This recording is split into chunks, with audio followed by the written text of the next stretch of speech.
बच्चों, welcome back to the channel. आज के इस वीडियो में हम करने वाले हैं सर्कल चैप्टर के एक्सरसाइज 9.3 का क्वेश्चन नंबर 7 और 8। तो चलो स्टार्ट करेंगे क्वेश्चन नंबर 7 के साथ और देखते हैं इस क्वेश्चन को हमें कैसे करना है। क्वेश्चन में हमें दिया है if diagonals of a cyclic quadrilateral are diameters of the circle through the vertices of the quadrilateral prove that it is a rectangle. तो बच्चों क्वेश्चन में हमें बोला है कि हमारे पास एक साइक्लिक क्वाड्रिलेटरल है जिसका डायगोनल जो है वो ही क्या है, डायामीटर है। डायगोनल और डायामीटर सेम है। हमें प्रूव करना है कि ये जो क्वाड्रिलेटरल बन रहा है, साइक्लिक क्वाड्रिलेटरल जो है वो एक रेक्टेंगल है। तो देखो बच्चों बहुत इजी सा क्वेश्चन है। पहले हम डायग्राम देख लेते हैं और डायग्राम की हेल्प से और अच्छे से समझ लेते हैं कि दिया क्या है क्वेश्चन में। एक साइक्लिक क्वाड्रिलेटरल ले लेते हैं। लेट्स सपोज ये है हमारा ए, ये बी वर्टेक्स, ये है हमारा सी वर्टेक्स और ये हो गया हमारा डी वर्टेक्स। अब हमें AC को ज्वाइन करने से एक डायगोनल मिलेगा। अब ये डायगोनल ही क्या है, डायामीटर ऑफ द सर्कल भी है। बच्चों आपको मालूम ही होगा डायामीटर ऑफ द सर्कल जो रहता है वो सर्कल को दो इक्वल हाफ में डिवाइड कर देता है। मतलब we are going to get two semi circles. और आपको एक थ्योरम हमने पढ़ी हुई है वो भी याद होनी चाहिए, angle on the semi circle is right angle.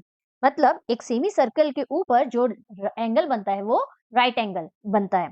सबसे पहले तो हम जल्दी से डायगोनल बना लेते हैं। तो ये रहा हमारा diagonal which is diameter also, है ना।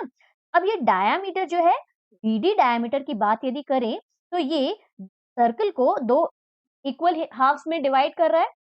मतलब ऊपर एक सेमी सर्कल और नीचे एक सेमी सर्कल, राइट। तो according to the theorem angle on the semi circle is right angle. It means C angle जो है वो 90 डिग्री। ऑल्सो दूसरी तरफ ए एंगल भी कितना हो जाएगा, 90 degree. Again if we talk about the diagonal AC या डायामीटर AC, तो ये डायामीटर AC भी दो इक्वल हाफ्स में सर्कल को डिवाइड कर रहा है। ऊपर वाला ये हिस्सा, नीचे वाला ये हिस्सा।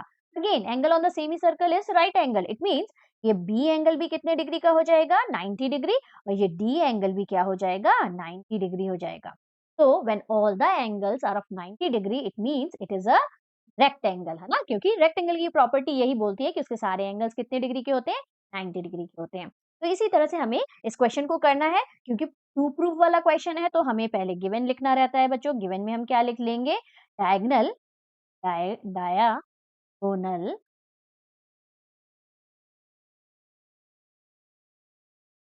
AC and BD of the cyclic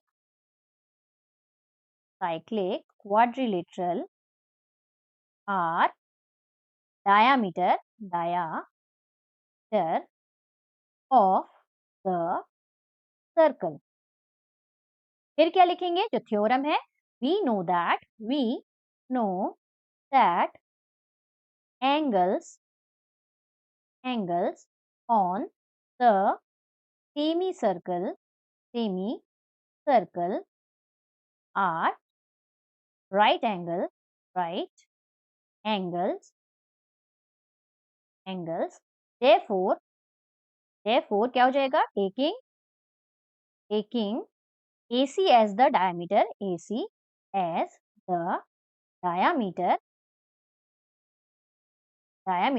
जब डायमीटर है तो angle B will be equal to 90 degree and angle D जो अपर हाफ में बना हुआ है ये भी।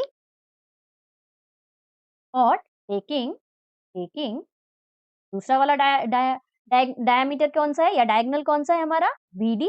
तो taking BD as the diameter, angle A will be equal to angle C will be equal to 90 degree। ठीक, since सारे एंगल 90 डिग्री के, angle A is equal to angle B is equal to angle C is equal to angle D is equal to 90 degree. hence ABCD क्या हो गया, ABCD is easy. बहुत ही easy question था। सिर्फ और सिर्फ हमें एक थ्योरम याद रखनी है, angle on the semi circle is right angle. Okay, next question देखिए, क्वेश्चन नंबर 8। क्वेश्चन नंबर 8 में हमें क्या दिया है, देखो, if the non parallel sides of a trapezium are equal prove that it is cyclic. बच्चों साइक्लिक क्वाड्रिलेटरल की property होती है कि उसके जो अपोजिट एंगल्स होते हैं वो 180 डिग्री होते हैं। Sum of opposite angles of a cyclic quadrilateral is of 180 degree. Property का यूज हमें करना है और हमें प्रूफ करना है कि ये जो ट्रेपेजियम है ये साइक्लिक है। लेकिन उसके पहले हमें क्या चाहिए, एक साइक्लिक ट्रेपेजियम चाहिए, है ना, एक ट्रेपेजियम जिसके अराउंड में एक सर्कल है। तो सबसे पहले तो हम ट्रेपेजियम ले लेते हैं और उसके अपोजिट एंगल का सम 180 डिग्री कैसे प्रूफ करेंगे वो देखते हैं। तो एक ट्रेपेजियम ले लेते हैं। अब देखो यहाँ पे एक और चीज गिवन में दी है, यहाँ बोला है if the non parallel sides of a trapezium. What do you mean by non parallel side? वो साइड जो पैरेलल नहीं है, मतलब ये वाली साइड और ये वाली साइड। यदि ये ए बी सी डी हमने ट्रेपेजियम के वर्टेक्स को नाम दिया, तो ये ए डी और ये बी सी, ये क्या है, नॉन पैरेलल साइड्स है, but they are equal given में। तो सबसे पहले जो गिवन में दिया होता है बच्चों वो बहुत इंपॉर्टेंट होता है। I have told you so many times, है ना। तो यहाँ दिया है गिवन में, एक तो दिया है A D is equal to B C, non parallel sides are equal. और दूसरी चीज क्या दी हुई है हमें, A B C D is a trapezium.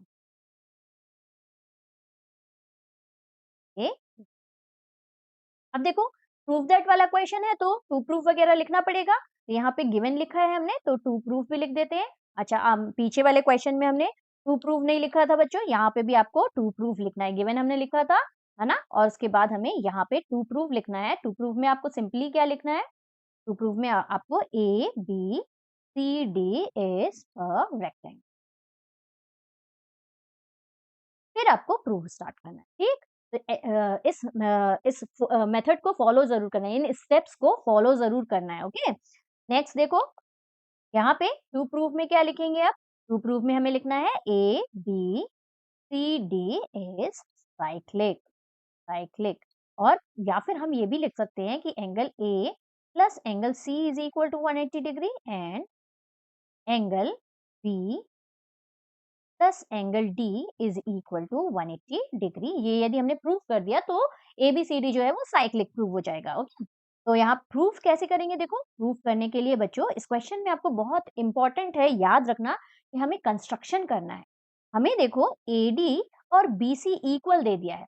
यदि हमने इस तरह का दो परपेंडिकुलर ड्रॉ कर लिया, यहाँ पे ये भी 90 डिग्री, यहाँ पे ये भी 90 डिग्री, तो यहाँ पे दो ट्राइंगल हमें मिल रहे हैं, एक ए सी डी, इसे ले लेते हैं ई और इसे ले लेते हैं एफ। तो यहाँ ध्यान से देखो हमें दो ट्राइंगल मिल रहे हैं, ए ई डी एक ट्राइंगल मिल रहा है, बी एफ सी एक ट्राइंगल मिल रहा है। इन दोनों की हम कॉन्ग्रुएंसी प्रूफ कर देते हैं। A D will be equal to B C, given में दिया हुआ है। कंस्ट्रक्शन से हमने angle E is equal to angle F मिल जाएगा क्योंकि परपेंडिकुलर ड्रॉ किया है हमने।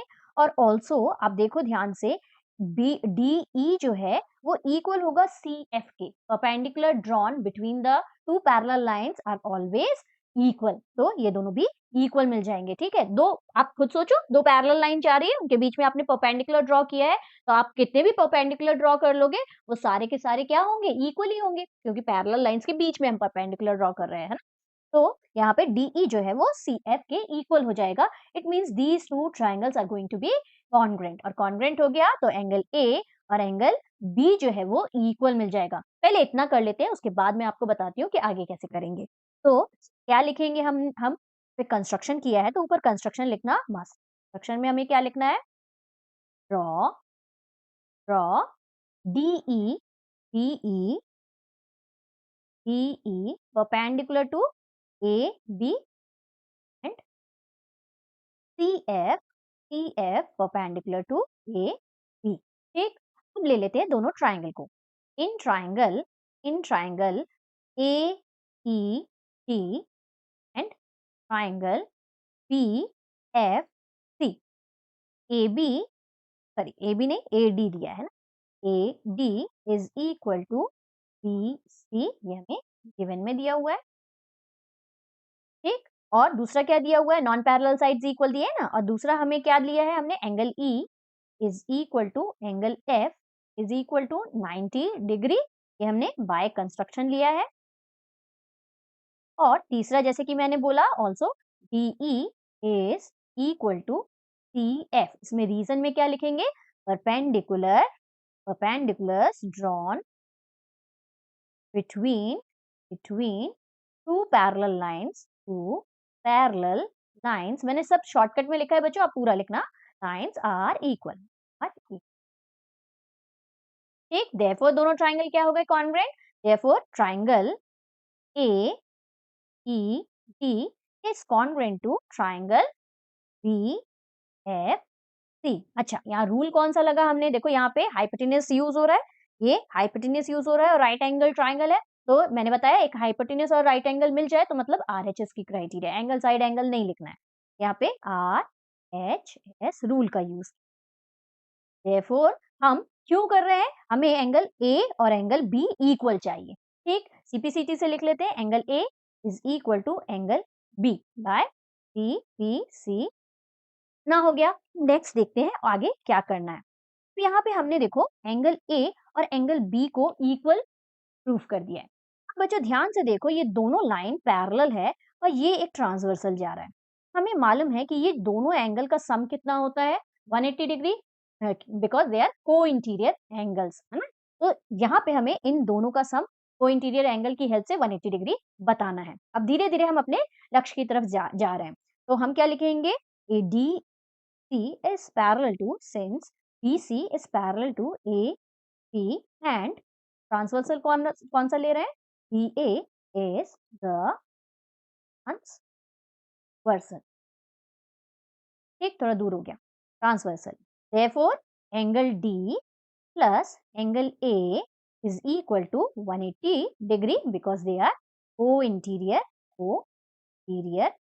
या allied angles भी बोलते हैं इनको, है ना, co-interior angle, ठीक। अब क्या हम एंगल A से B को रिप्लेस कर सकते हैं, बिल्कुल कर सकते हैं, अभी हमने पीछे प्रूफ किया angle A is equal to angle B, है ना। तो यहाँ पे सिंपली A को रिप्लेस कर देते हैं angle D plus angle B is equal to 180 degree. ये लो हमें मिल गया जो हमें प्रूफ करना था, यही तो हमें प्रूफ करना था, है।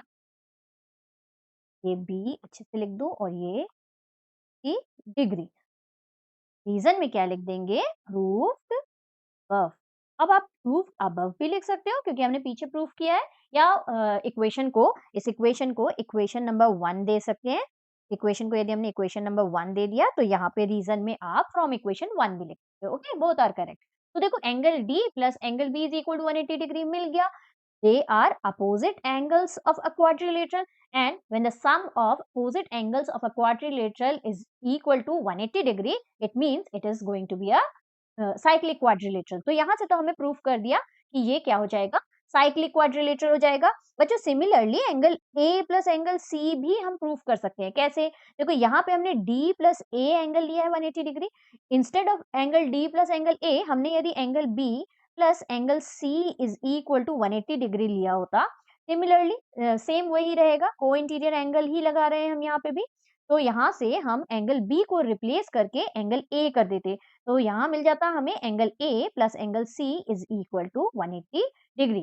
तो दोनों देखो स्टेप्स सेम है, तो इस चीज को आप स्टेप्स में भी लिख सकते हो या आप सिंपली सिमिलरली करके भी लिख सकते हो, 2 स्टेप लिखने में भी कोई खराबी नहीं है, सिमिलरली करके भी लिख सकते हो। Similarly angle A plus angle C is equal to 180 degree. अब यहाँ पे थ्योरम का लिखना मस्ट है बच्चों, यहाँ थ्योरम क्या लिखेंगे, सिंस द सम ऑफ